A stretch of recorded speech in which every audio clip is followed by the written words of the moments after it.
Assalamualaikum warahmatullahi wabarakatuh. Selamat bertemu dengan Bu Titin dari SMP Negeri 2 Turi.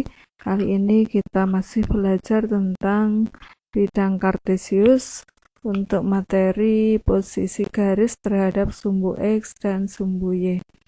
Materi kelas 8 semester 1.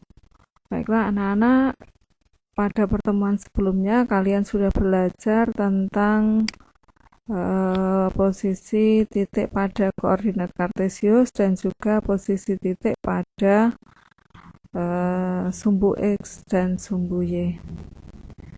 Kita lanjutkan. Untuk kali ini posisi garis terhadap sumbu X dan sumbu Y.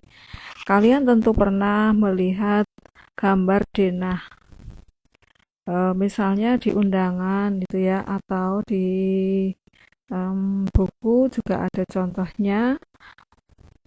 Ada gambar denah. Perhatikan, Ibu memberikan contoh gambar denah lokasi suatu perumahan. Nah, untuk menentukan atau mencari lokasi suatu tempat, kita menggunakan sebuah denah. Nah, dengan denah itu diharapkan akan lebih memudahkan kita dalam mencari atau menentukan letak suatu titik. Perhatikan bahwa di sini ada beberapa jalan. Nah, nanti Ibu umpamakan jalan ini adalah sebuah garis.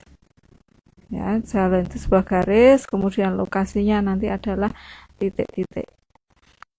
Oke, pada kelas 7, materi kelas 7 kalian sudah belajar tentang kedudukan dua garis. Jadi hari ini khusus kita bahas tentang garis. Ada beberapa kedudukan dua garis yang sudah kalian pelajari di kelas 7. Yang pertama seperti ini. Dibedakan, gambar dua garis terletak pada bidang alfa. Kemudian gambar dua garis pada sebuah bidang alfa, tetapi ditambah dengan satuan ini jaraknya. Yang pertama, ini dua garis A dan B yang alfa. Di bidang alfa, garis A dan garis B ini yang merah dan biru, ini posisinya tidak sejajar ya. Ini tidak sejajar, meskipun dalam gambar ini tidak berpotongan, tetapi yang namanya garis itu panjangnya tidak terbatas. Ya, jadi tidak hanya panjangnya ini, tetapi diteruskan terus, sehingga kalau diteruskan terus bablas itu nanti akan berpotongan. Jadi meskipun di gambar ini tidak berpotongan, tapi sebenarnya garis yang ini dua ini akan berpotongan nanti kalau diteruskan. Ini posisinya tidak sejajar dan berpotongan.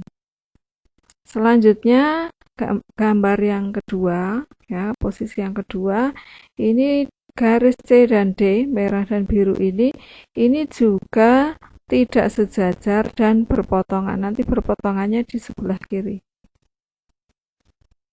Terus yang ketiga, garis E dan F jika dinyatakan dengan jaraknya, jarak ini 9 cm, di sini juga 9 cm. Jadi jaraknya selalu sama. Kedua garis E dan F ini disebut dengan dua garis yang sejajar. Kemudian yang keempat, ini ada garis G dan garis H, ini juga sejajar. Yang nomor 5, garis I dan garis C, ini garisnya jadi satu. Jadi garisnya itu namanya berimpit ya. Berimpit itu seperti ini. Yang nomor 6, garis K dan garis L, ini juga dua garis yang berimpit. Yang nomor 7, garis M dan garis N, kedua garis ini berpotongan ya. Ini tidak sejajar, tapi ini berpotongan. Yang nomor 8, ini juga dua garis yang berpotongan, meskipun ini jaraknya ini 9, ini juga 9, ini tadi 2, juga 2, tetapi garis ini tidak sejajar, tetapi berpotongan. Yang nomor 9, garis Q dan garis R, ini juga berpotongan, tapi berpotongannya istimewa, karena berpotongannya membentuk sudut siku-siku atau 90 derajat. Dua garis yang berpotongan seperti ini disebut dua garis yang berpotongan tegak lurus. Kemudian untuk menyatakan dua garis yang berpotongan, notasinya atau simbolnya adalah huruf X. Kemudian untuk dua garis yang sejajar, notasinya adalah seperti tanda coret dua ya, garis dua ini. Terus yang berikutnya yang tegak lurus, ini posisi ini yang tegak lurus, itu yang sudah kalian pelajari di kelas 7. Kemudian kita akan menggunakannya ya nanti. Perhatikan ada 3 garis, yaitu garis G yang warna hitam, garis K yang warnanya merah, dan garis M yang warnanya biru. Kita akan mencari ketiga garis ini masing-masing posisinya terhadap sumbu X dan sumbu Y. Kalian ingat sumbu X itu yang mendatar, kemudian sumbu Y adalah yang tegak. Kita lanjutkan untuk yang pertama garis G. Garis G ini yang berwarna hitam. Kalau kita lihat garisnya ini terhadap sumbu X ini adalah sejajar. Nah, ini yang pertama. Garis G sejajar dengan sumbu X. Kemudian jika dilihat terhadap sumbu Y, garis yang warna hitam ini bukan sejajar tetapi tegak lurus dengan sumbu Y.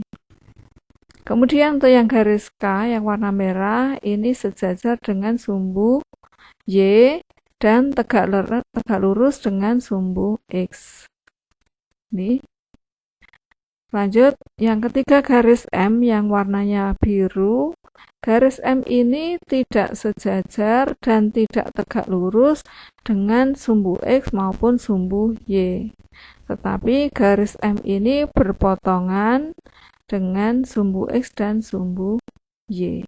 Jadi berpotongan dengan kedua sumbu, dia berpotongan tidak tegak lurus.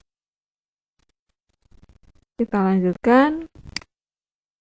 Contohnya diketahui ada sebuah titik A 4,3. Gambarlah garis G yang melalui titik A dan sejajar dengan sumbu X. Kita buat bidang kartesiusnya, kita buat sumbu X dan sumbu Y. Kemudian yang pertama letakkan titik A-nya, titik A 4,3. Di sumbu X-nya 4, terus naik 3. Ya, ini titik A. Kemudian kita akan menggambar garis yang melalui titik A. Ini, melalui ini, sejajar dengan sumbu X. Kalau sumbu X-nya mendatar, maka garis G yang dimaksud juga mendatar. Ya, ini garis G-nya. Kita lanjutkan. Ada titik B 7,2. Kemudian gambarlah garis H yang melalui titik B dan tegak lurus dengan sumbu X. Ini kita gambar titik B-nya 7,2. Titik B. Kemudian garisnya tegak lurus dengan sumbu X. Karena sumbu X itu mendatar, garis yang tegak lurus pasti akan vertikal atau tegak. Ini garisnya, garis H. Nah, ini contohnya. Kita lanjutkan contoh yang ketiga. Diketahui titik C 4,-2, gambarlah garis M yang melalui titik C dan tidak sejajar dengan sumbu X dan sumbu Y. Ini titik C-nya 4,-2 di sini. Kita akan menggambar garis M-nya. Karena tidak sejajar dan dengan sumbu X maupun sumbu Y, berarti garisnya tidak mendatar maupun tegak. Terus gimana? Kita buktikan. Garisnya adalah ini. Nah, apa masih ada garis yang lain? Kita coba ya, garis yang tidak sejajar dengan sumbu X dan sumbu Y, tidak mendatar dan juga tidak tegak. Nih, bisa juga seperti ini juga bisa. seperti ini juga bisa, ini juga bisa. Nah, saya yakin kalian masih bisa menggambar garis yang lain ya, sehingga untuk garis yang tidak sejajar dengan sumbu X dan sumbu Y melalui sebuah titik, kalian bisa menggambar garisnya itu sangat banyak, tidak terhingga ya. Ini untuk yang garis tidak sejajar dengan sumbu X dan sumbu Y. Sedangkan yang pertama dan kedua tadi, untuk yang sejajar dan tegak lurus tadi, banyaknya garis yang bisa kita buat melalui sebuah titik hanya ada satu garis. Oke, kita lanjutkan. Untuk kesimpulannya, posisi garis terhadap sumbu X dan sumbu Y bisa sejajar atau tegak lurus atau berpotongan tidak tegak lurus dengan sumbu X dan sumbu Y.